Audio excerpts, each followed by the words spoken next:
우리는 사사기서의 인물들의 신앙을 살펴보기 전에 지금 계속해서 몇 주에 걸쳐서 사사기서의 이 배경들의 말씀을 함께 살펴보고 있습니다. 오늘 주일도 중요한 사사기서의 배경의 말씀을 함께 살펴볼 것입니다. 하나님께서는 이스라엘 백성에게 가나안 땅에 들어가기 전부터 가나안 우상을 섬기지 말아라, 이렇게 수차례 말씀을 하셨습니다. 그러나 이스라엘 백성들은 이 가나안 땅에 들어가자마자 하나님의 경고를 무시하기 시작하죠. 그리고 나서 우상을 섬기기 시작하였습니다. 자, 오늘 주일은 이스라엘 백성들이 가나안에 들어가서 왜 우상을 섬겼는가, 그 이유와 목적에 대해서 우리가 함께 살펴보고, 오늘 그 메시지를 통해서 우리에게 주시는 하나님의 음성을 함께 듣도록 하겠습니다. 자, 우리 성도님들께서 이스라엘 백성들이 가나안 땅에 들어서기까지 모든 과정을 먼저 생각해 보시기를 바랍니다.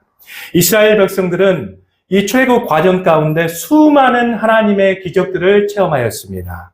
홍해 사건도 있었죠. 만나와 메추라기 사건도 있었죠. 또 무리바 사건도 있었습니다.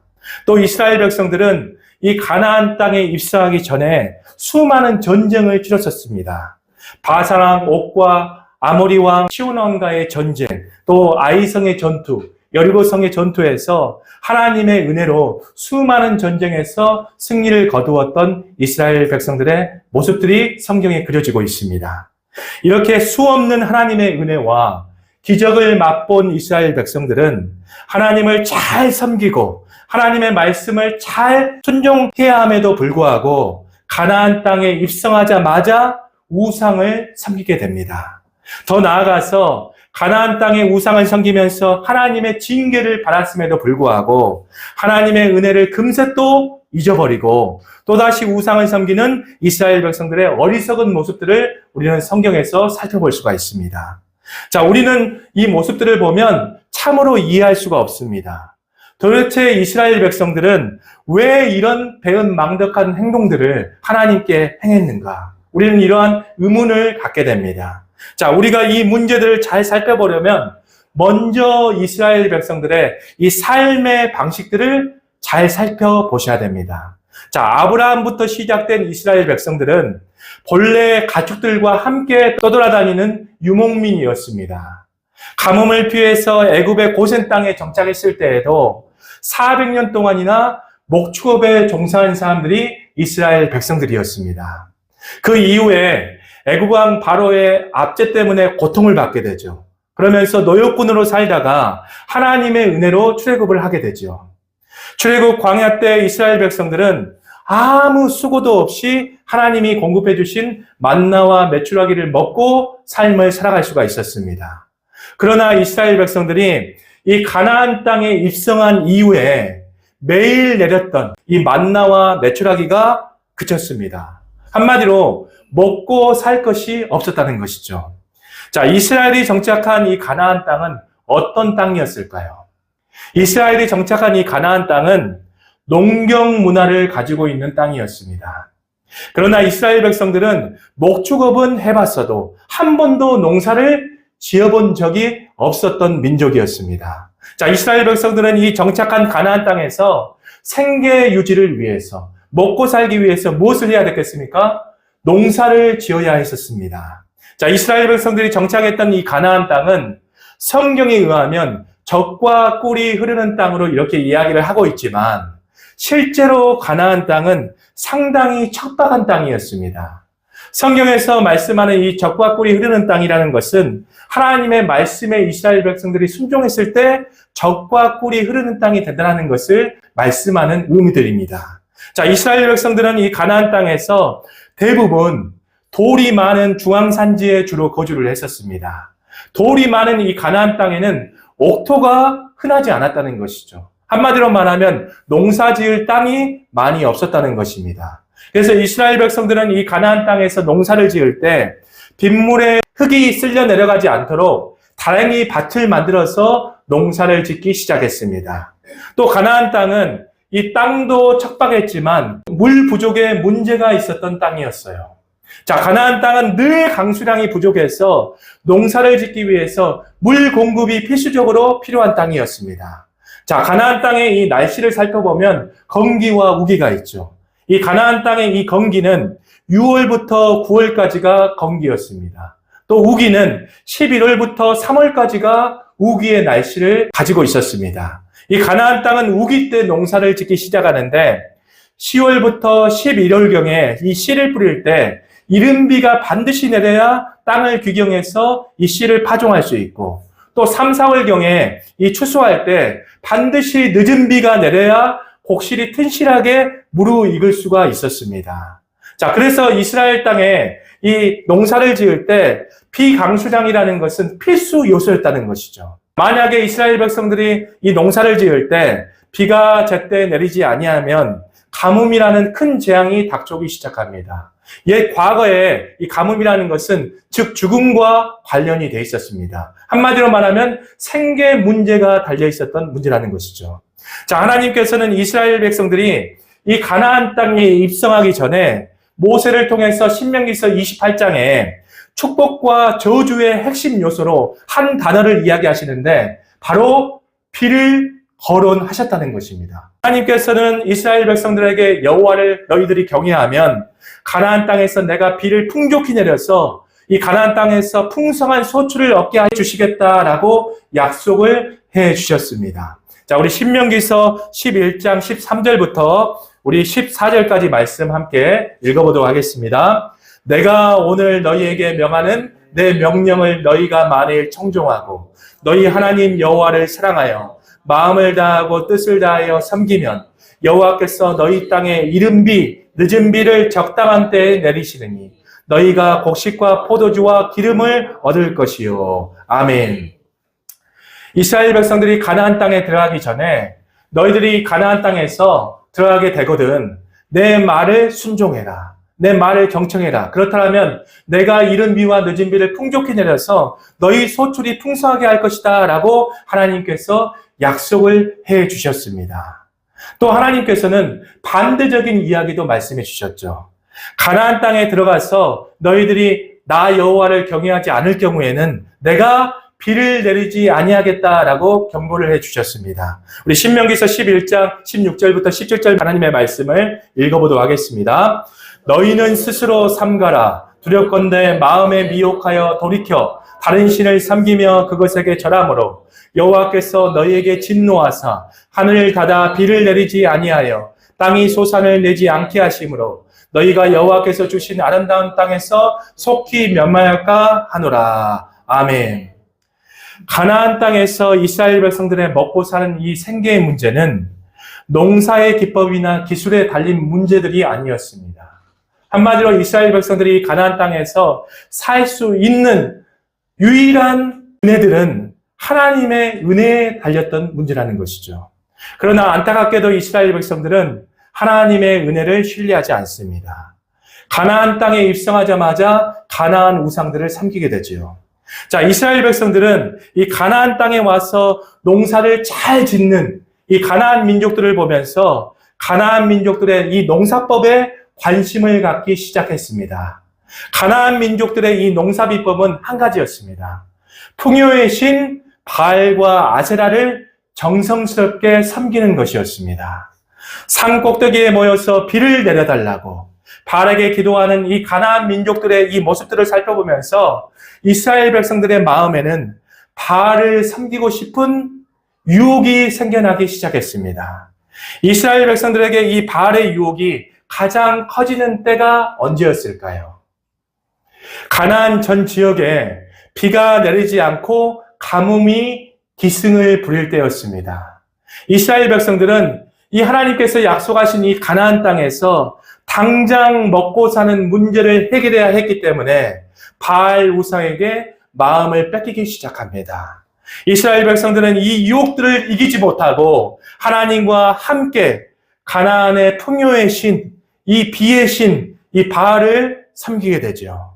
비를 내려달라고 여호와 하나님께 기도도 하고 있지만 이스라엘 백성들은 동시에 이 풍요의 신 이 바알에게도 제물을 바치고 이 가나안 땅에서 기도하기 시작했습니다. 그렇게 바알과 아세라는 이스라엘 백성들의 삶 속에서 점차 스며들기 시작했다는 것이죠. 자, 이스라엘 백성들은 이 가나안 땅에서 하나님도 섬기고 바알 우상도 함께 섬기는 다신론의 혼합주의 신앙을 갖게 된 것입니다. 자, 이스라엘 백성들이 출애굽한 이후에 수많은 기적과 이적을 체험하고 또 하나님의 크신 은혜들을 경험하고도 가나안 땅에 입성하자마자 우상을 섬긴 이유는 한 가지였습니다. 먹고 사는 문제, 이 생계의 문제, 한마디로 말하면 생존의 두려움 때문이었다는 것이죠. 자, 그래서 이스라엘 백성들이 등장하는 이 구약 성경에는 가장 많이 언급되고 있는 이 우상이 바알 우상입니다. 자, 우리는 오늘 이 말씀을 통해서 이스라엘 백성들이 이 가나안 땅에서 왜 바알 우상을 섬기게 됐는지 그 이유와 동기에 대해서 함께 살펴보았습니다. 하나님께 받은 모든 은혜들을 다 잊어버리고 당장의 눈앞의 어려움 때문에 먹고 사는 문제의 두려움 때문에 하나님을 배신하고 있더라면 그 신앙은 참된 신앙이다라고 이야기를 할 수가 없을 것입니다. 그런데 이 문제는 오늘날 우리 신앙의 문제와 마찬가지라는 것입니다. 자, 오늘날 교회를 다니는 많은 크리스찬들이 먹고 사는 문제 때문에 또 생존의 어떤 두려움 때문에 얼마나 신앙과 예수를 등지는 삶을 사는지 모릅니다. 물론 우리가 육신을 가졌기 때문에 먹고 사는 문제는 굉장히 중요합니다. 이 먹고 사는 문제가 중요하지 않다라고 지금 이야기를 하고 있는 것이 아닙니다. 그러나 믿는 자들에게는 반드시 우선순위가 있다는 것이죠. 제가 항상 이야기하는 단어입니다. 우리 크리스찬들은 생존보다 생명이 우선이고 세상의 방법보다 하나님의 말씀을 따라 사는 존재가 우리 믿는 자들의 정체성이다라고 수없이 말씀을 드렸었습니다. 우리 신명기서 8장 2절부터 3절 말씀 함께 읽어보도록 하겠습니다. 내 하나님 여호와께서 이 40년 동안에 내게 광야길을 얻게 하신 것을 기억하라. 이는 너를 낮추시며 너를 시험하사 내 마음이 어떠한지 그 명령을 지키는지 지키지 않은지 알려 하심이라. 너를 낮추시며 너를 줄이게 하시며 또 너도 알지 못하며 내 열조도 알지 못하던 만나를 내게 먹이신 것은 사람이 떡으로만 사는 것이 아니요 여호와의 입에서 나오는 모든 말씀으로 사는 줄을 내게 알게 하려 하심이라. 아멘. 믿는 자에게 인생의 광야길이라는 것은 무엇을 뜻하고 있을까요? 우리가 믿는 자로서 지금 인생의 광야길을 걷고 있습니다. 이 현장은 먹고 사는 생존의 현장이 아니라 하나님의 말씀을 따라 사는 믿음의 훈련장이라는 것입니다. 믿는 자들은 이 신앙과 정체성을 반드시 마음에 품고 살아가셔야 한다는 것입니다. 우리가 먹고 사는 이 문제 때문에 왜 우리가 신앙생활 하면서도 왜 하나님을 등지며 신앙생활을 하고 있을까요? 그 근원적인 원인은 생존의 두려움 때문입니다.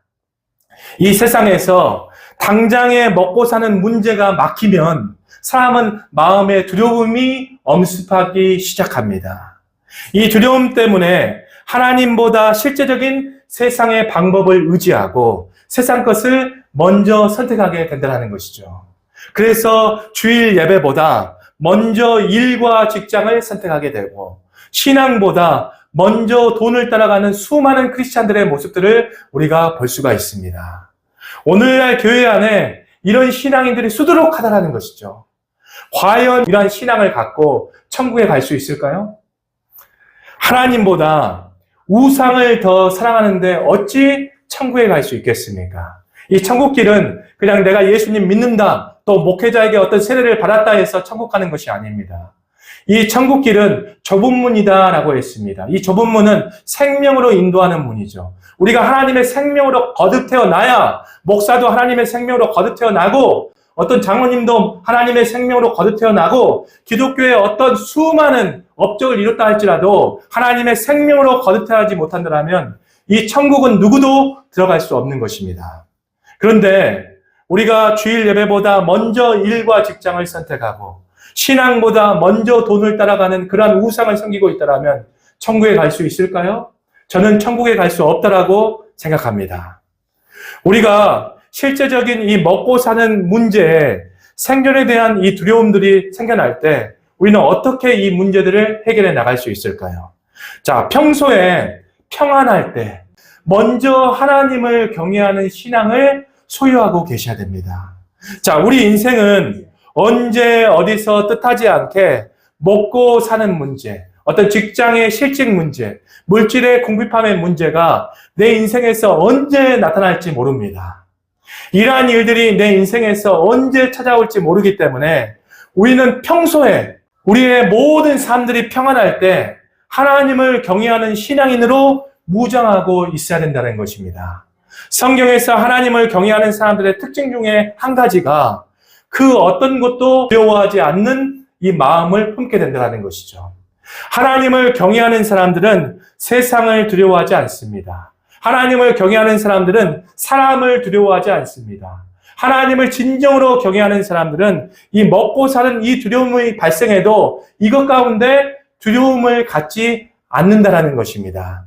하나님을 경외하는 사람들은 이 세상을 창조하신 하나님이 내 아버지이시고 주시는 분도 거두시는 분도 모든 것의 결정권이 하나님께 달려있다는 사실을 분명히 알고 있기 때문에 또 하나님께서 내 모든 필요를 공급해 주신다는 사실을 신뢰하고 있기 때문에 두려움을 갖지 않게 되는 것입니다. 우리 마태복음 6장 30절부터 31절 말씀 함께 읽어보도록 하겠습니다. 오늘 있다가 내일 아궁이에 던져지는 들풀도 하나님이 이렇게 입히시거든 하물며 너희일까 보냐 믿음이 작은 자들아. 그러므로 염려하여 이르기를 무엇을 먹을까 무엇을 마실까 무엇을 입을까 하지 말라. 아멘. 하나님을 진정으로 경외하지 않고 먹고 사는 문제, 이 생계의 문제를 두려워하는 자들을 성경에서는 믿음이 작은 자들이다라고 이야기를 하고 있습니다. 우리 성도님들도 예수님을 믿고 기도하면서도 지금 내가 먹고 사는 문제 가운데 두려움을 갖고 있다라면 하나님이 보실 때 그 신앙인을 믿음이 작은 자라 이야기를 하고 계시다는 사실을 반드시 명심하시길 바랍니다. 우리 빌립보서 4장 19절 말씀도 함께 읽어보도록 하겠습니다. 나의 하나님이 그리스도 예수 안에서 영광 가운데 그 풍성한 대로 너희 모든 쓸 것을 채우시리라. 아멘. 하나님은 우리의 모든 쓸 것을 풍성히 공급하시고 채우시는 하나님이십니다. 자, 그런데 여기서 단서가 있죠. 예수 안에서. 엔 크리스토스. 우리가 그리스도 안에 들어가 있을 때만 하나님께서 모든 것을 풍성히 채워주시겠다는 것입니다. 우리가 만약에 신앙생활 하면서도 예수 그리스도 안에 들어가 있지 않다면 하나님께서 우리의 모든 것들을 채워주시지 않습니다. 그래서 신앙의 모든 이 승패의 결과가 우리 인생까지도 반드시 승패의 결과를 미치게 되는 현상들을 성경은 우리에게 말씀을 전하고 있는 것입니다. 이번 주 금요일 날 어려운 사람이 있었습니다. 그 사람을 만나서 힘을 내라고 격려하면서 이 3만 원을 제가 이렇게 상품권으로 보내준 적이 있었습니다. 자, 그런데 그 다음 날이 토요일 날이죠. 이 토요일 날 하나님께서 또 풍성히 채워주시는 은혜들을 경험했습니다. 제가 이렇게 3만 원을 이렇게 하나님의 사랑으로 흘리게 되니까 하나님께서는 어떤 목사님을 통해서 30만 원을 보내주셨습니다.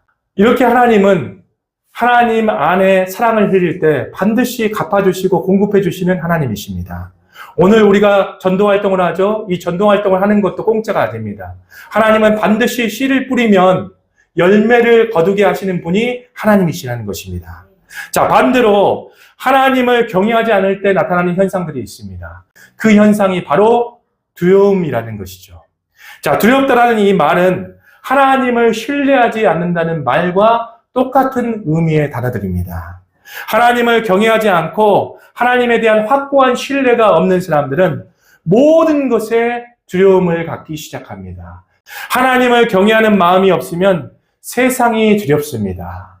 하나님을 경외하는 마음이 없으면 사람이 두렵습니다. 또 하나님을 경외하는 마음이 사라지게 된다면 먹고 사는 생계의 문제가 닥쳤을 때 먹고 사는 문제가 두려워지기 시작합니다.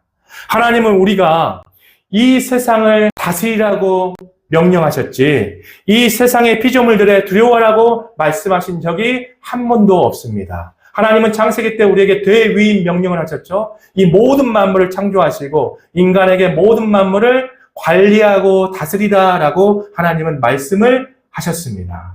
자, 우리는 이 세상 모든 피조물을 다스리라는 그 하나님의 명령에 순종해서 이 모든 이 세상의 피조물들에 종속되지 않고 하나님의 주권으로 이 모든 피조물들을 다스리는 그러한 권세를 받은 자들이 우리 크리스찬들입니다. 이 세상의 이 피조물들을 우상을 삼을 필요가 없다는 것이죠. 이 세상의 돈과 명예에 끌려다니지 않아야 될 이유들이 하나님의 말씀에 적혀 있는 것입니다. 특히 거친 세상에서 먹고 사는 문제 가운데 크리스찬들이 하나님을 경외하지 않고 하나님에 대한 이 신뢰가 없이 하나님께 기도한다고 뭐 되겠어? 신앙과 먹고 사는 문제는 별개의 문제야. 또 하나님을 믿어도 돈이 나오냐 밥이 나오냐 이렇게 하나님을 의심하고 하나님을 불신하는 사람들이 오늘날 세상에도 있지만 교회 안에도 굉장히 많이 있다는 것입니다. 하나님을 경외하지 않고 하나님에 대한 신뢰가 없는 사람들은 반드시 먹고 사는 문제에 두려움을 갖게 되고 이 생존의 이 두려움들은 신앙을 저버리는 결과를 맺게 되고 또 세상 것을 먼저 선택하고 취하게 되는 불신앙으로 반드시 발전하게 되는 것입니다. 자, 먹고 사는 문제에 두려움을 갖는다는 말은 내가 현재 하나님을 경외하지 않고 하나님을 신뢰하지 않는다라는 증거라는 사실을 우리 성도님들이 오늘 말씀을 통해서 명심하셔야 될 줄 믿습니다. 자, 우리는 하나님의 말씀을 신뢰해야 됩니다. 천지는 변해도 하나님의 말씀은 변하지 않는다라고 하나님이 굳게 우리에게 약속을 해주셨습니다. 또 하나님께서는 한 번 하신 약속은 반드시 변하지 아니하고 반드시 이루겠다라고 말씀을 해주셨습니다. 자, 하나님은 우리 모든 성도님들에게 이렇게 약속을 해주셨습니다. 하나님을 경외하면 내가 너희들의 모든 생계의 문제와 먹고 사는 문제를 이스라엘 백성들처럼 내가 해결해 주겠다 하나님이 약속해 주셨습니다. 이 하나님의 약속을 우리가 신뢰하며 살아가셔야 됩니다. 자, 하나님께서 어떤 방법으로 역사하실지는 모르지만 하나님의 약속은 반드시 이루어지는 것입니다. 어떤 거래처가 생겨나게 하든지 아니면 새로운 직장으로 이직을 시켜주든지 아니면 투자자가 생겨나든지 아니면 돕는 자를 붙여주시든지 여러 가지 다양하고 기상천외한 방법으로 하나님께서 반드시 일하여 주실 것입니다. 우리 잠언서 3장 9절부터 10절 말씀 함께 읽어보도록 하겠습니다. 내 재물과 내 소산물의 처음 익은 열매로 하나님을 공경하라. 그리하면 내 창고가 가득히 차고 내 포도즙 틀에 새 포도즙이 넘치리라. 아멘. 하나님을 경외하는 자들을 하나님은 반드시 채워주시겠다고 약속을 해주셨습니다. 우리 시편 111편 5절 말씀도 함께 읽어보도록 하겠습니다. 하나님은 은혜로우시고 자비로우시도다. 하나님께서 자기를 경외하는 자들에게 양식을 주시며 그의 언약을 영원히 기억하시리로다. 아멘. 하나님을 경외하는 자들에게 하나님은 양식을 채워주시겠다 반드시 약속하고 계시는 하나님이십니다. 자, 그러면 우리 인생 가운데 먹고 사는 이 생계 문제가 닥쳤을 때 그냥 하나님을 바로 그 자리에서 경외하면 될까요? 자, 한번 생각을 해보십시오. 시험을 준비하지 않는 학생이 당일날 시험을 잘 치를 수 없는 것처럼 평상시에 우리의 신앙이 하나님을 경외하고 있어야 먹고 사는 문제가 갑자기, 이 생계 문제가 갑자기 닥쳐왔을 때 하나님을 경외하는 신앙을 계속해서 유지해 나갈 수 있는 것입니다. 평상시에 하나님을 경외하는 신앙이 없으면 먹고 사는 이 문제의 어려움이 닥쳐왔을 때 하나님을 경외하는 신앙을 절대 갖지 못합니다. 미래의 신앙은 오늘 신앙의 연장선상이라는 것이죠. 현재의 신앙이 미래의 신앙을 결정하는 것입니다. 지금부터 현재 이 자리부터 우리 성도님들이 하나님을 경외하는 경건의 훈련을 하시고 계셔야 됩니다. 그래야 생존의 본능의 두려움이 엄습할 때에도 하나님을 경외하는 신앙을 갖게 되고 그 하나님을 경외하는 신앙을 갖게 됨으로 말미암아 하나님께서 도우시는 전능의 손길을 경험하며 살아갈 수 있습니다. 자, 우리가 정말 두려워해야 하는 것은 이 땅에서 먹고 사는 생존의 두려움들이 아닙니다. 크리스찬이 하나님의 생명으로 거듭 태어난 자들이 정말 두려워해야 되는 것은 단 한 가지입니다. 바로 하나님입니다. 우리 마태복음 10장 28절 말씀 함께 읽어보시죠. 몸은 죽여도 영혼은 능히 죽이지 못하는 자들을 두려워하지 말고 오직 몸과 영혼을 능히 지옥에 멸하실 수 있는 이를 두려워하라. 아멘. 인생에서 먹고 사는 이 문제가 닥쳤을 때 세상을 두려워하지 마시고 하나님을 경외함으로 두려워하시고 하나님을 신뢰하셔야 됩니다. 자, 입술로만 되뇌이는 머리로만 아는 이 신앙이 아니라 이 약속을 굳게 믿는 실제적인 신앙이 우리 가운데 있어야 하나님의 그 손길을 우리가 경험하며 살아갈 수 있습니다. 그냥 머리로만 아는 이 신앙, 또 입술로만 계속해서 시인하는 신앙은 하나님이 원치 아니하시는 신앙입니다. 하나님은 우리의 중심과 패배를 반드시 살펴보신다고 했죠. 이 믿음이 진짜인지 가짜인지를 시험하고 난 다음에 이 믿음이 진짜였을 때 하나님은 하나님의 돕는 손길을 붙여주시기 시작하십니다. 이 세상에서 살아남기 위해서 세상의 방법과 우상을 선택한 이스라엘 백성들은 오히려 가나안 사람들에게 압제와 고통을 당하게 되는 결과를 맞이하게 되죠. 우리도 이 먹고 사는 이 생계의 두려움 때문에 세상의 방법과 이 물질의 우상들을 선택하기 시작한다면 우리의 신앙과 삶은 더욱더 나아지는 것이 아니라 더 우상에게, 물질에게 압제당하고 더 황폐해져 갈 것입니다. 우리 성도님들 돈이 많으면 행복할 것 같죠? 돈이 많으면 더 피폐해집니다. 저는 교회에서 이렇게 목회 생활을 하면서 돈이 많아서 교만해진 사람들을 굉장히 많이 봤습니다. 그래서 제가 항상 이야기하죠. 우리는 먼저 마음에 이 신앙의 부자가 된 다음에 하나님께서 허락하시는 물질의 축복도 받아야 됩니다. 자, 그런데 이 영혼의 부유함이 없이 물질의 어떤 축복을 받는다라면 그 물질의 축복은 하나님이 주시지 않을 수 있습니다. 사탄은 우리가 더 하나님을 떠나도록 물질의 축복을 부어줄 수도 있는 존재들입니다. 자, 중요한 것은 우리 마음의 부유함이 먼저 쌓여야 된다는 것이죠. 하나님께서는 자기를 경외하는 자들에게 반드시 양식을 공급해 주시는 하나님이십니다. 이 약속을 절대적으로 신뢰하시고 이스라엘처럼 생존의 두려움 때문에 하나님을 등지고 세상과 우상을 취하는 일들이 없기를 예수님 이름으로 부탁을 드립니다. 자, 우리 함께 찬양하면서 기도의 자리로 나아가도록 하겠습니다. 우리 나의 등 뒤에서 함께 찬양합니다.